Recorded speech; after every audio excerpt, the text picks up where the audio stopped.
감사합니다. 갑질하는 센터장 얘기할 때 저를 봐서 쳐다보길래 그냥 깜짝 놀랐습니다, 제가. 네.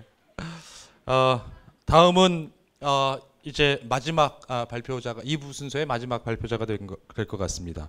청소년 활동의 정책적 안전 제안이라는 주제로 한국청소년활동진흥원의 이진원 부장님을 모시겠습니다. 여러분 박수로 맞으시기 바랍니다.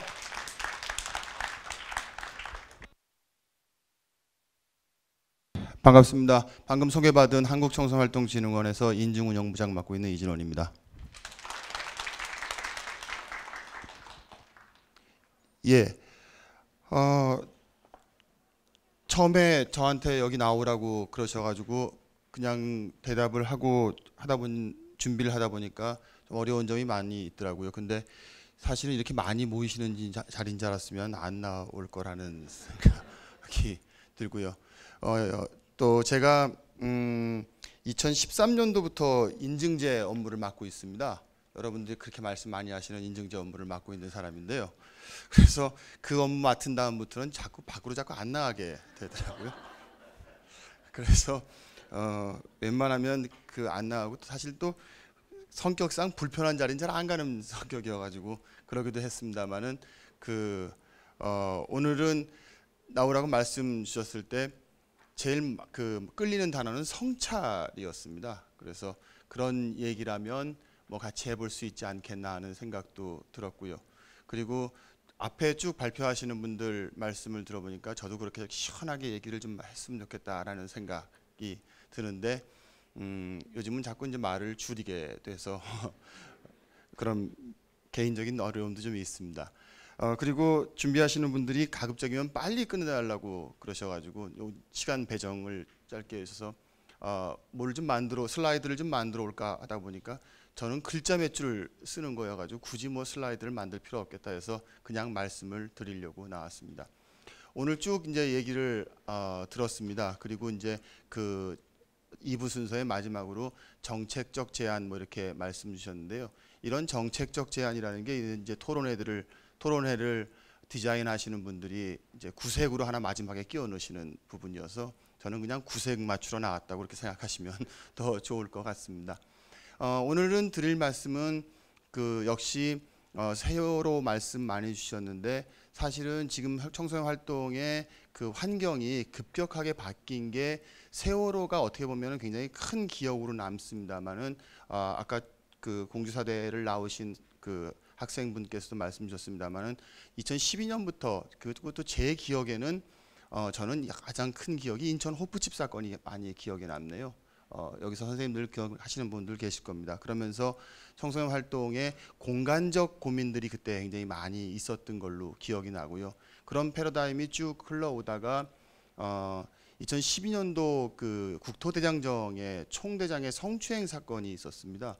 그런 그래서 이제 신고제, 여러분들 잘 아시는 신고제가 이동 숙박형 활동에 관한 신고제가 먼저 시작이 됐지요.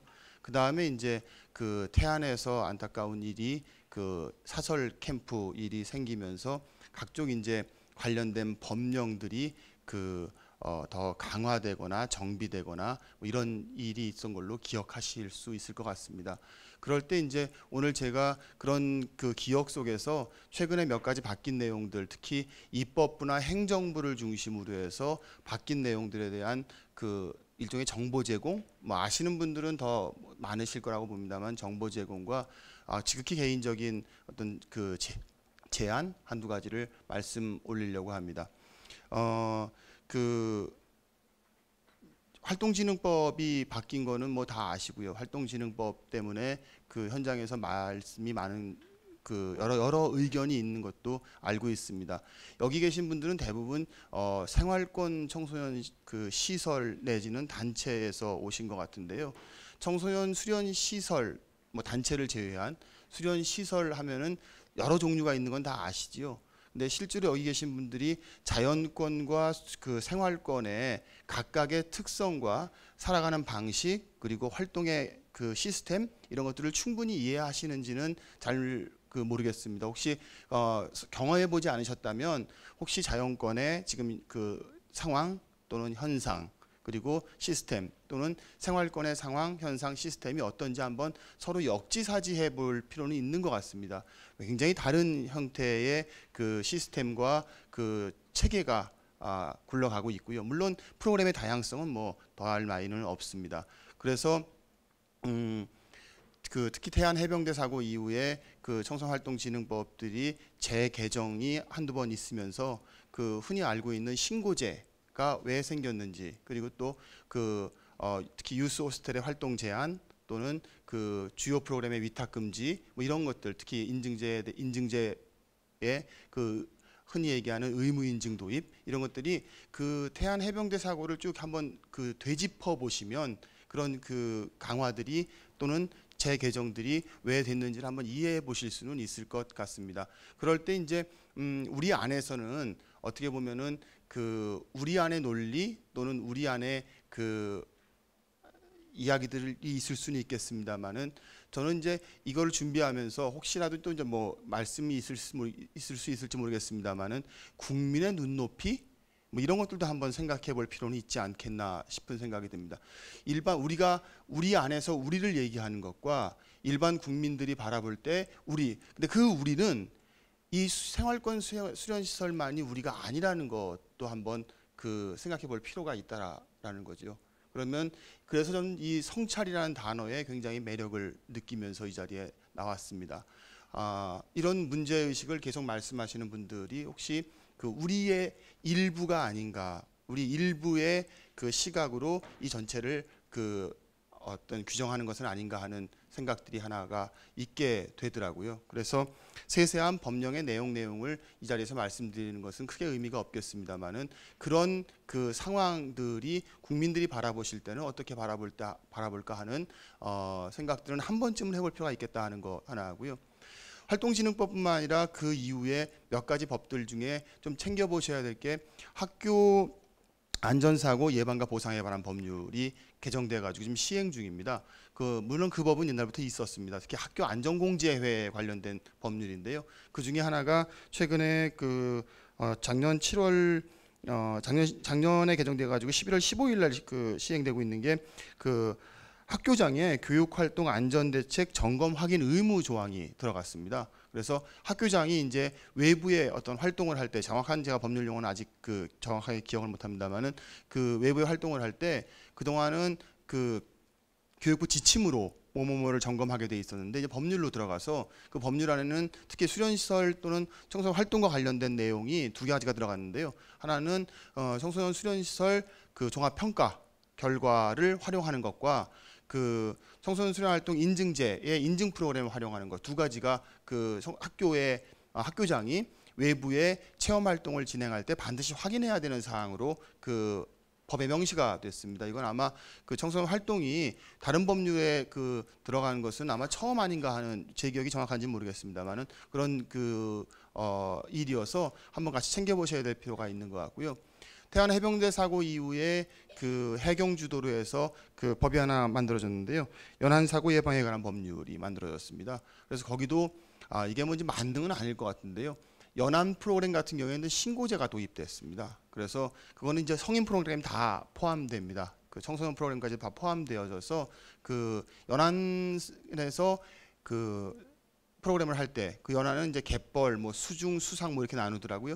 그래서 할 때는 전부 다 지자체에 신고하도록 그렇게 법이 개정이 돼 있다라는 내용들은 정보 차원에서 제가 설명을 해드립니다. 또 하나는 지난 특별회의에서도 제안됐다고 하시는데요. 청소년활동 안전센터가 준비되고 있습니다. 여성가족부 주도로 해서요. 지금 이제 진흥원 내에 설치하게 돼 있어서, 제가 이제 청소년 아까 누누이 말씀하시던데, 제가 1월 12일부로 청소년 활동 안전센터 직원이 됐습니다. 그래서 인증제도 하고요, 안전센터 직원이기도 합니다. 그래서 안전센터가 지금 진흥원 내에는 설치가 돼 있습니다. 정식 개소는 4월에 하려고 하고 있습니다. 저희도 물론 성찰과 또 반성을 통해서 가급적이면 이 안전센터가 청소년 활동의 안전에 중요한 기여를 할 수 있도록 준비는 하고 있습니다만은, 여기서 얘기하는 청소년 활동, 수련 활동, 이런 이제 개념들이 최근에 그 많이 화두가 되고 있는 것 같습니다. 물론 위에 상위 어떤 활동에 대한 큰 논의들은 뭐 있어야겠습니다만은 청소년 활동 안전센터라 하면 어디까지 이제 안전을 담보할 거냐 하는 얘기가 있을 수 있는데요.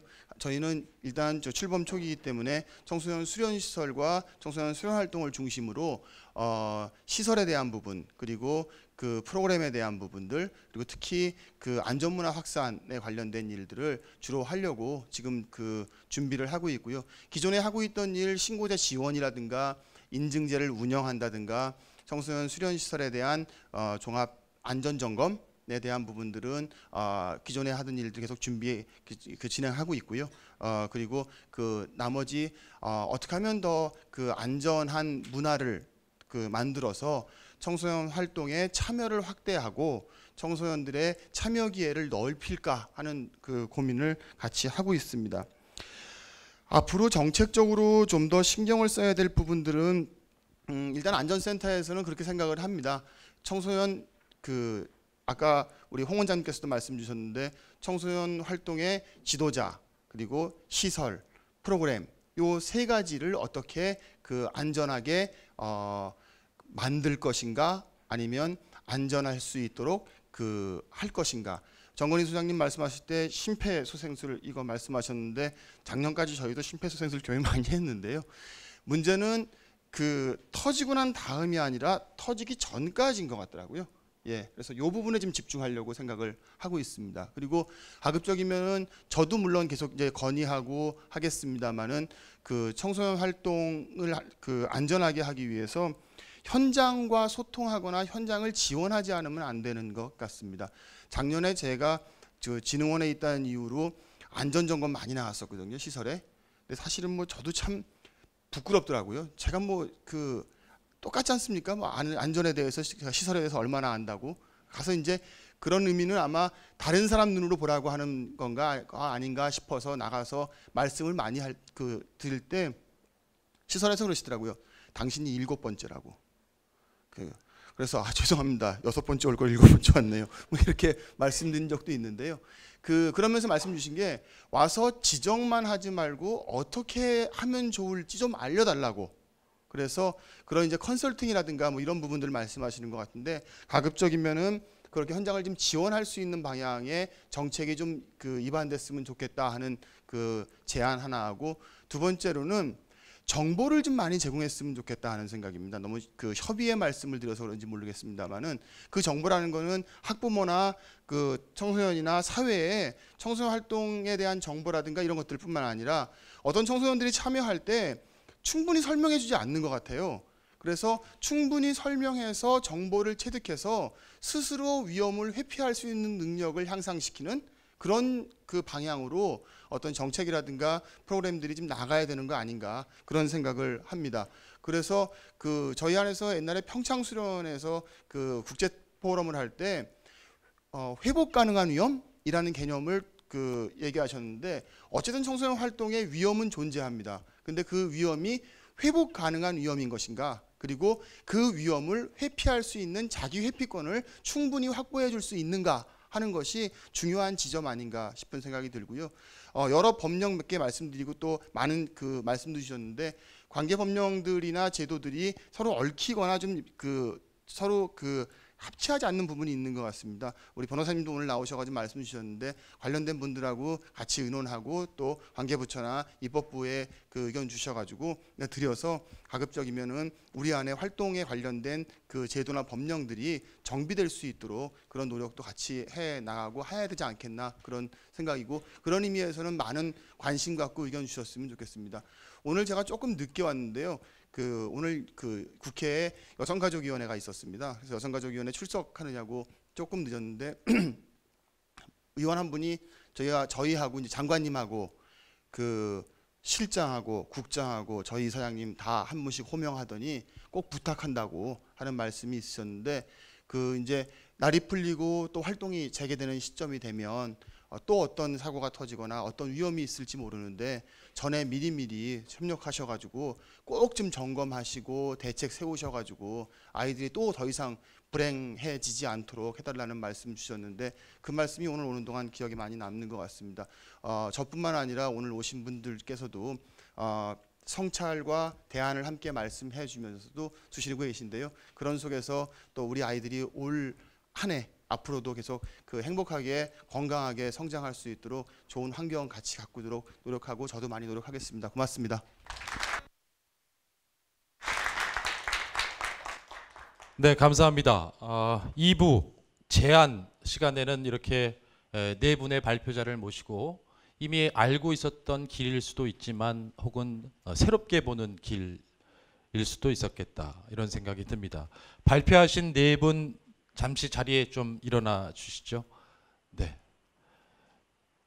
예, 발표해 주신 분 네 분께 다시 한번 박수로 네, 감사의 마음을 전해 주시기 바랍니다.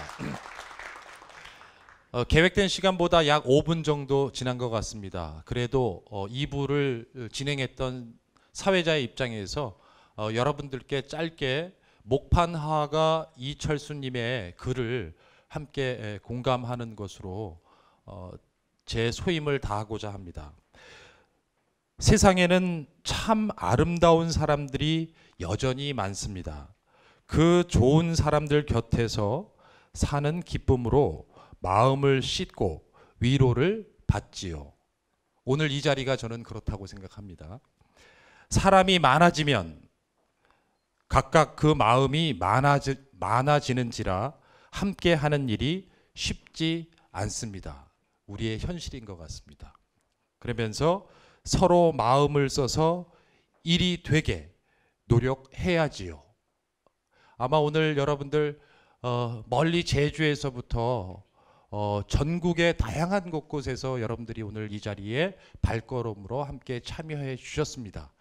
각각의 다른 마음이었다 할지라도 오늘 이 자리는 좋은 사람들이 앞으로 서로 마음을 써서 일이 되게 노력하는 것에 출발점이 되기를 저 개인적으로 간절히 바라봅니다. 네, 이상 2부 순서를 마치고요. 3부 순서 모색 시간입니다. 이제는 듣는 것이 아니라 여러분들의 생각을 발표하고 쏟아내는 시간이거든요. 그래서 퍼실리테이터 오매 선생님과 유근범 선생님을 저희가 소개하고요. 유근범 선생님께 마이크를 좀 넘겨서 향후에 3부가 어떻게 진행이 되는지 안내를 좀 해드리도록 하겠습니다. 유근범 국장님, 네.